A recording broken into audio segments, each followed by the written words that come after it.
欢迎来到新兴消息频道，请订阅频道，所以大家不要错过当天最热门的新闻。我们今天的时事通讯包括以下内容：与凤航盛况收官，看到赵丽颖的清醒，才知央媒点评一针见血。由赵丽颖跟林更新主演的仙侠剧《与凤航》超点收官了，这个数据是真的空前盛大。3大平台的数据值直接破亿了。《与凤航》这部剧是腾讯跟芒果双平台播出，与其他的剧播到一半没广告不同，这部剧是直接双台都有，而且是一直持续到大结局。可见这部剧的确实是实打实的火，有观众才会有广告，这样下来资本才不会亏本。收官之后，赵丽颖更是特意放出了一个过往熟人合作过的剪影合集，所有的感情都融汇在了这个剪辑里面。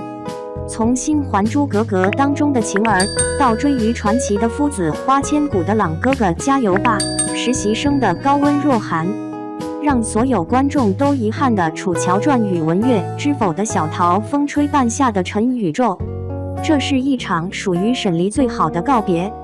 无论演员是高是低，有无流量与否，在赵丽颖这里都是一视同仁，会出现在一处，她始终都记得。这才是你好我好大家好，真正的好，才能打造出一部高质量的剧。所有的成功，不少单独靠一个人就能成的。看到与凤航的成功，不得不让人想起了掀桌咖背后的冷嘲热讽。长月烬明当中，陈都灵饰演的叶冰上，最软弱可欺、毫无法力的一个凡人，在一众修仙者、魔神、妖当中，被硬生生打成了大反派。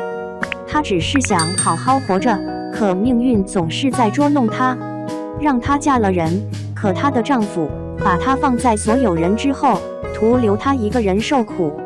她的求生之道被硬生生斩断，还要给她冠上各种罪名，甚至是她的丈夫都会说她多思多虑、疑心重。对于叶冰上的审判，从这部剧开播直至今时今日都没有结束。正因为观众的怜爱，所有她也被打上了掀桌咖的烙印。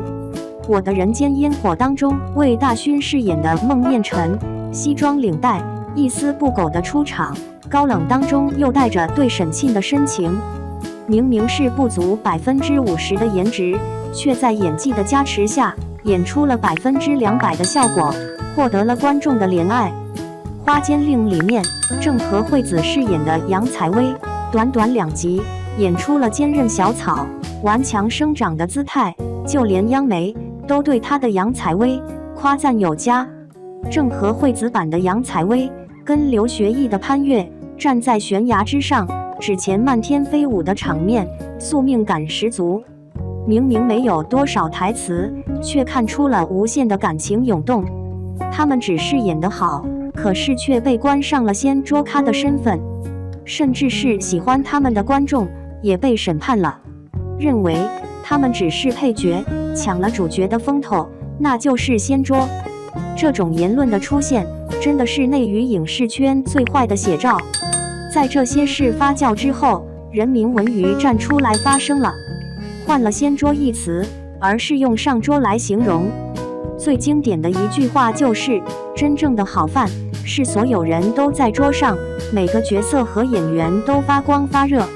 与凤航这部剧真是最真切的写照了。作为女主，赵丽颖肯定是占据主要地位，可她身边的配角依旧是多样化的。小何娜如精灵一般的出场，一股新鲜、充满了活力的少女气息扑面而来，镜头美，妆造更美。同样是躺在船上玩水，出场时期是浓烈的美，落幕之时，发髻间别了一朵荷花，多了一份俗世女儿家的纯真。女二幽兰，对于演员的长相，很多人可能不能接受，但是她的剧情能清晰看到成长线，从一开始的不信任沈黎，到后来维护沈黎。仙界很多人都不靠谱，可幽兰跟芙蓉君不是，他们姐弟俩做到了平时吊儿郎当，关键时刻超常发挥。女3号宣璐饰演的刘宇，人设就是温暖凤来的圣母型角色，没啥特点，但是架不住宣璐的造型真的美，也舍得给镜头。刘宇跟凤来的感情来得虽然快，但也足够令人心疼。明明是最纯爱的2个人，却没有好的结果。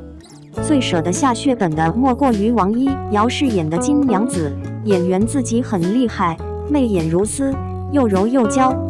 她出手时候的特效做的也是绝美，在特效的加持下，缓缓出现，轻轻松松单挑了一群人，非常符合她上古大妖的身份，霸气又自然。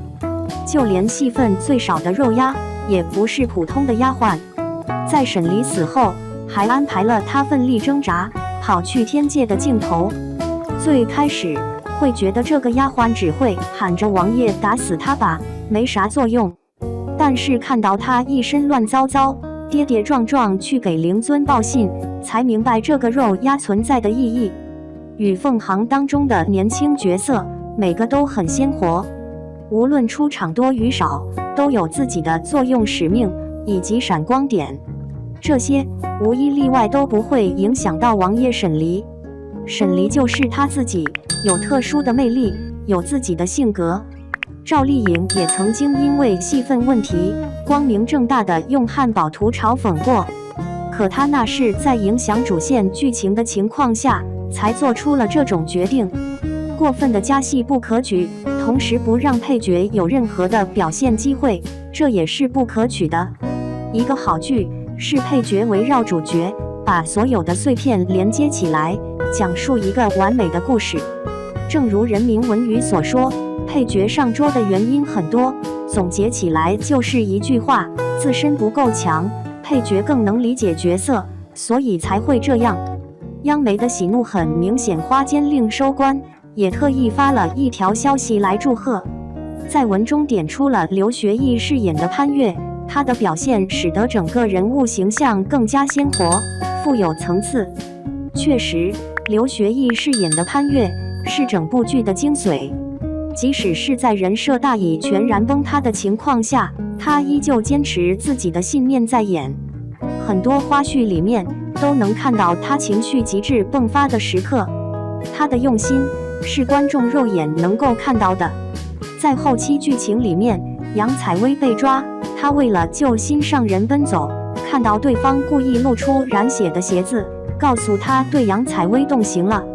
他那种紧张又害怕的情绪骗不来人。当然，如果镜头不换就更好了。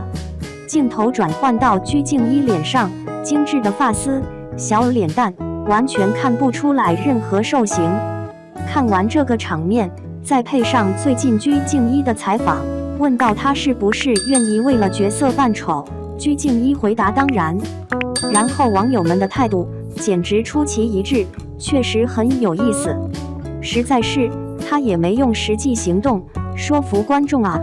央媒的点评也是很有趣，说完男主，提了一嘴男女主感情线看点十足，然后就开始夸花间令当中的案件了。每一句话都是对剧中几个案子最好的写照。深受不平等之苦的三姑娘，明明被抓了，一身寥落，却充满了对未来的向往，因为她终于摆脱了这份束缚，再也不用碍于自己的女儿身了。她身上的枷锁已经解除，她自由了。